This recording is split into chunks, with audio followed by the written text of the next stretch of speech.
Halo, selamat pagi pemirsa. Saya kembali hadir menjumpai Anda dalam program Fokus Kasus dengan sejumlah informasi yang lebih dalam seputar kasus-kasus yang terjadi di masyarakat. Dan di episode kali ini, Fokus Kasus akan mengetengahkan kasus pembunuhan seorang wanita. Diduga pembunuhan ini melibatkan kekasihnya yang berusia lebih muda darinya.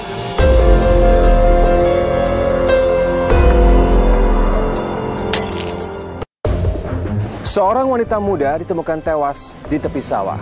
Keadaannya sangat mengenaskan. Selain banyak luka tusuk, tubuhnya nyaris telanjang. Sebagian pakaian sudah dilucuti, dan saat awal penemuan, wanita itu diduga menjadi korban kekerasan seksual. Namun, benarkah demikian? Persawahan di kawasan desa Kedung Ombo, Tanjung Anom, Nganjuk, Jawa Timur ini menjadi pusat perhatian sejumlah warga yang melintas. Seorang wanita ditemukan di tempat ini dalam keadaan tak bernyawa. Dalam catatan polisi diketahui, penemuan mayat wanita berkulit putih ini berawal ketika seorang warga yang sedang memancing ikan mendengar teriakan meminta pertolongan. Karena suasana malam itu sepi, teriakan terdengar jelas. Karena curiga terjadi sesuatu yang tidak wajar, warga itu lalu mencari ke asal suara. Suasana yang gelap membuatnya tak cepat menemukan. Beberapa saat kemudian, di persawahan didapati sesosok tubuh wanita tergeletak bersimbah darah. Pakaian bawahnya sudah hampir terlepas. Saat itu terdapat luka tusuk di bagian depan dan belakang wanita itu. Saat itu, terdapat luka tusuk di bagian depan dan belakang wanita itu. Tubuhnya pun sudah bersimbah darah. Warga itu kemudian melaporkan temuannya ke polisi. Dari hasil penelusuran di dekat tubuh wanita itu, ditemukan sebilah pisau berlumur darah, serta botol kecil bekas wadah minuman keras yang tampak baru diminum. Diduga, pelaku pembunuhan ini melakukan kekerasan seksual setelah mengkonsumsi minuman keras itu. Untuk mengungkap pembunuhan wanita tanpa identitas ini, polisi mengotopsinya ke Rumah Sakit Umum Bayangkara, Nganjuk. Ditemukan seorang mayat perempuan dengan memakai celana bawah strip atau jeans warna biru, kemudian di atasnya pakai kaos lengan panjang warna gelap. Untuk sementara yang didapat ada di dada ada bekas luka tusukan. Jumlah berapa nih dari tusukan? Jumlahnya tadi yang didapat ada sekitar selain itu ada beberapa yang ditemukan. Ditemukan di situ ada pisau patah dan masker, tisu, kemudian bekas muntahan.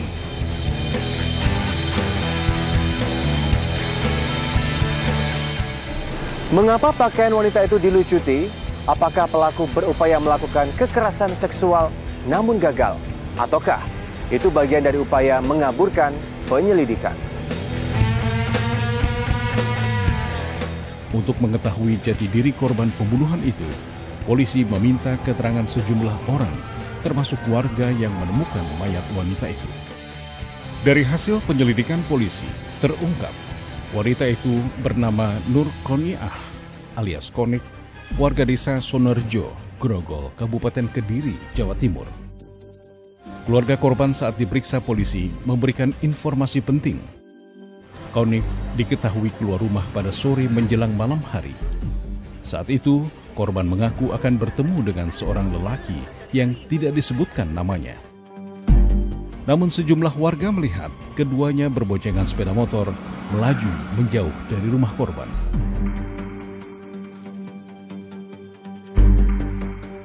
Sementara dari hasil otopsi diketahui korban mendapat 7 luka tusuk di bagian depan tubuhnya dan 2 luka tusuk di punggungnya.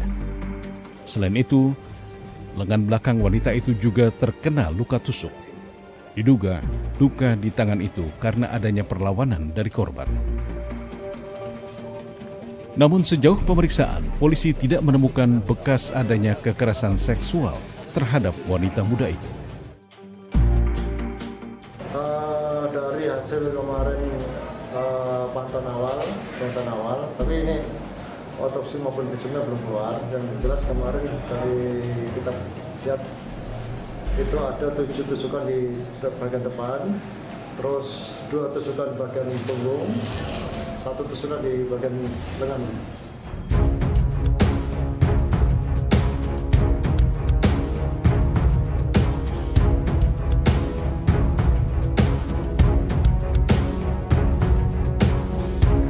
Emosi yang tidak terkendali membuat seseorang tidak lagi berpikir dengan logika. Seperti dalam kasus ini, tersangka tersulut api cemburu saat mengetahui kekasihnya menerima pesan dari lelaki lain. Bagaimana peristiwa mengerikan itu terjadi? Sepekan setelah jasad Nurkoniah ditemukan, penyelidikan polisi menemukan titik terang. Seorang pemuda bernama Andik Alfianto ditangkap saat bersembunyi di desa Bangsri, Sukodono, Sidoarjo. Dari hasil pemeriksaan terungkap, pemuda ini membunuh kekasihnya karena terbakar api cemburu. Kepada penyidik yang memeriksanya, tersangka menjelaskan, malam itu ia bertemu dengan Koniah. Mereka kemudian menuju sebuah kafe di kawasan Kediri, Jawa Timur. Di tempat itu, mereka berdua menikmati malam itu seraya menenggak minuman keras. Jelang tengah malam, tersangka mengajak korban bermesraan di luar kafe.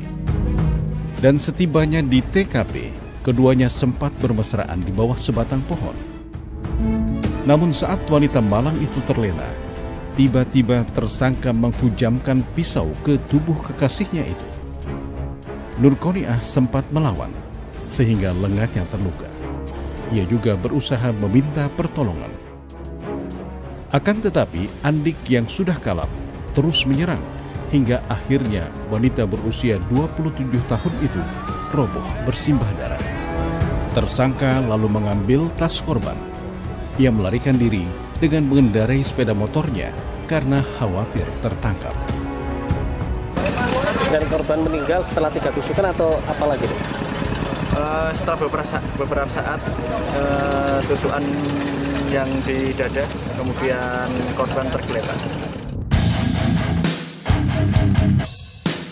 Kepada penyidik yang memeriksanya, tersangka mengaku membunuh kekasihnya itu karena merasa kesal saat ia mengetahui Nurkoniah menerima pesan singkat di teleponnya yang berasal dari seorang lelaki.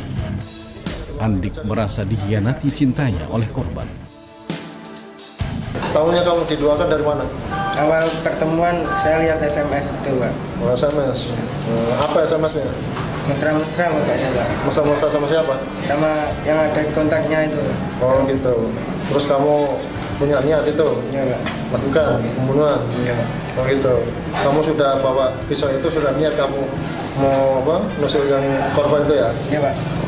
Kalau motif dari pengakuan tersangka cemburu karena diduakan dari korban, oleh korban. Dia melakukan pembunuhan di TKP. Jadi kegiatan pembunuhan itu sudah direncanakan, termasuk juga alat untuk membunuh pisau sudah dibawa dari rumah. Dan dia memang sengaja bawa korban ini mulai dari rumah diajak ke kafe dulu, terus diajak ke TKP. Korban diketahui sudah pernah menikah dan mempunyai anak. Sementara tersangka yang usianya jauh lebih muda belum menikah. Bagaimana keduanya dapat terlibat dalam jalinan asmara? Apakah keluarga korban mengetahui akan hubungan keduanya? Tersangka Andik Alfianto mengenal korban melalui sebuah jejaring sosial 6 bulan sebelum korban tewas. Hubungan pemuda ini dengan janda 2 anak itu makin dekat setelah keduanya bertemu pertama kali pada bulan Oktober lalu. Saat bertemu, tersangka dan korban berhubungan intim melepaskan kerinduannya.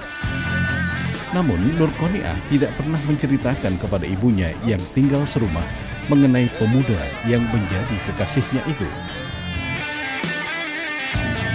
Itu arepe badhe medal iku. Terus medal sedulu, aku mutus sedulu, Pak. Pak mboten mampu sedalu niku ajeng di gunung. Mate cerita tentang Andi. Boten. ya medal. Oh, betul nanti cerita tentang Andi. Betul.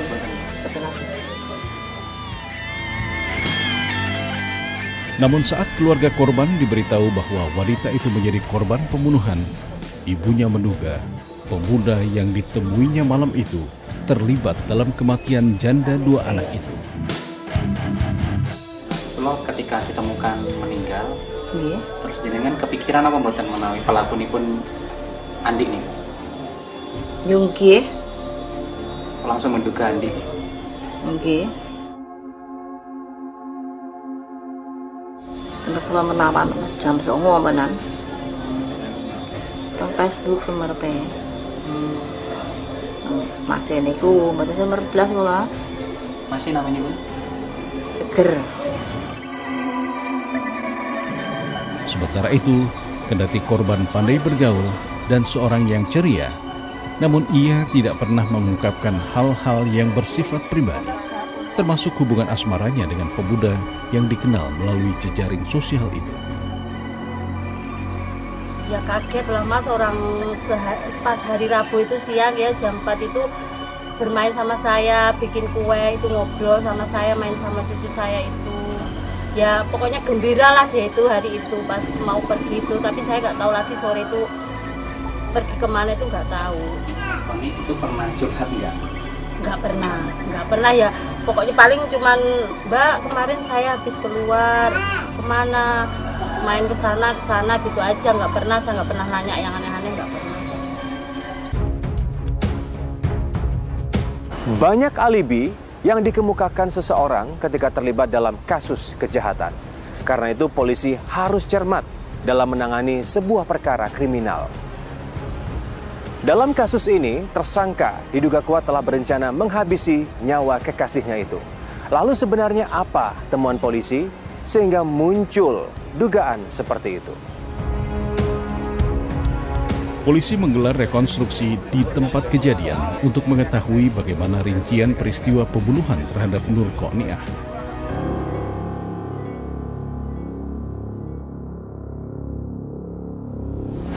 Dari hasil pemeriksaan terhadap tersangka, rekonstruksi yang digelar, diketahui pembunuhan itu dilakukan secara tunggal oleh Andik Alfianto. Dalam kejadian ini tersangka cuma satu, pelaku tunggal. Hasil olah TKP dan pemeriksaan intensif terhadap tersangka terungkap pemuda itu sudah berencana untuk membunuh kekasihnya itu. Karena saat mengajak korban malam itu, ia sudah membawa sebilah pisau yang kemudian digunakan untuk menusuk wanita malang itu. Karenanya polisi menjerat tersangka dengan pasal pembunuhan berencana yang ancaman hukuman maksimalnya berupa pidana mati atau kurungan penjara seumur hidup.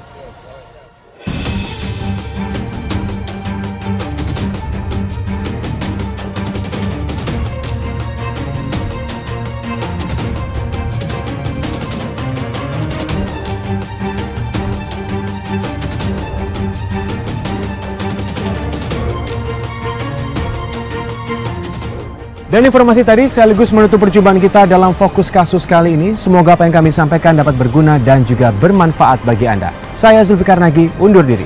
Sampai jumpa dalam Fokus Kasus berikutnya.